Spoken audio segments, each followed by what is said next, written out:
महात्मा सुखदेव जी ये समझा रहे हैं कि हे राजन परीक्षित, बाबा नारद जी जिस समय भोजराज कंस की सभा में जब पहुंचे हैं, कंसराज ने बाबा नारद जी को देखा, बड़ा ही सुंदर सा आसन डाल के बैठा लिए।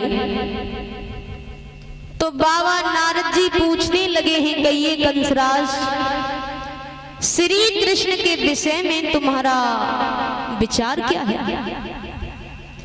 तो कंसराज कहने लगा, समझ में नहीं आता बाबा नारद जी, इन नंदराय के पुत्रों ने हमारी रातों रात की नींद हराम कर दी।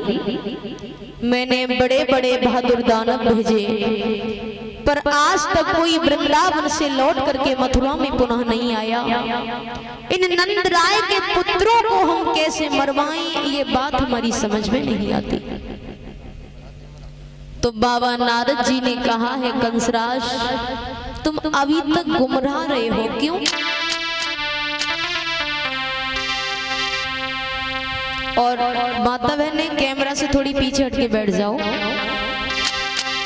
कि राजन विश्वासघात धोखा, तुम्हारे साथ में धोखा हुआ। राजन विश्वासघात धोखा और हमरा ही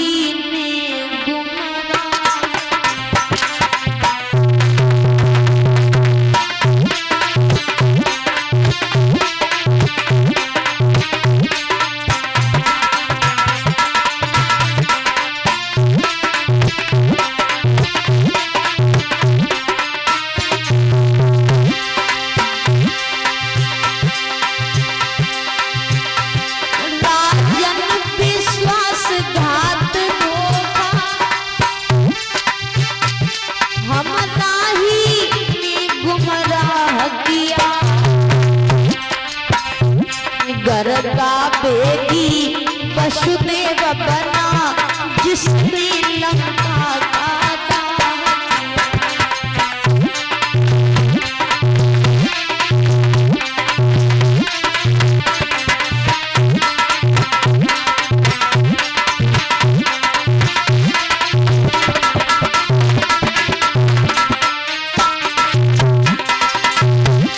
और ऐसा ही नहीं है राजेंद्र कंस,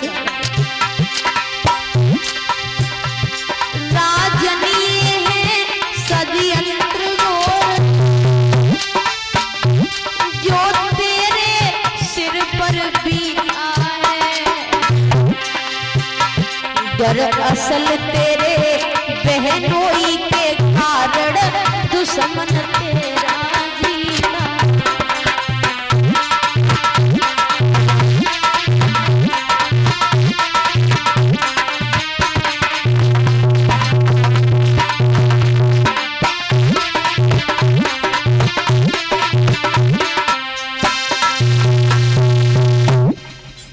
बाबा नारद जी ने कहा है, कंसराज बाबा नारद जी ने कहा है, कंसराज तू ये सोच रहा होगा कि श्री कृष्ण बाबा नंद के पुत्र हैं, तो ये तेरा ख्याल गलत है।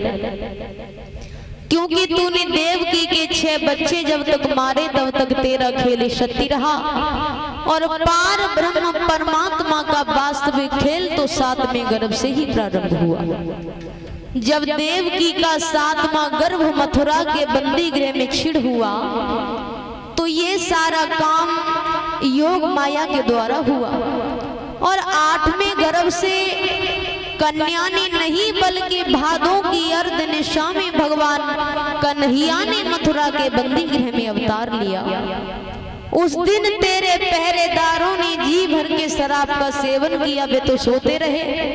और रात ही रात में यमुना पार कर गोकुल कन्हैया भेजे गए, और वहां से बाबा नंद की लड़की मंगवाई गई जो तेरे हाथों से मरी नहीं। समझ गया कंसराज की मौत तो अब खोपड़ी पर आ ही गई। सरदारों को आदेश देकर के भक्त वसुदेव को राज्यसभा में बुलवाया और आंखों में खून के कतरे लेकर कंसराज अपने रिश्तेदार वसुदेव से बोला,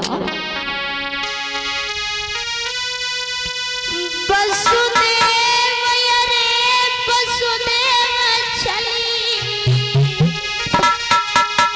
और तू ईट का दम भरता रे कपटी तू पे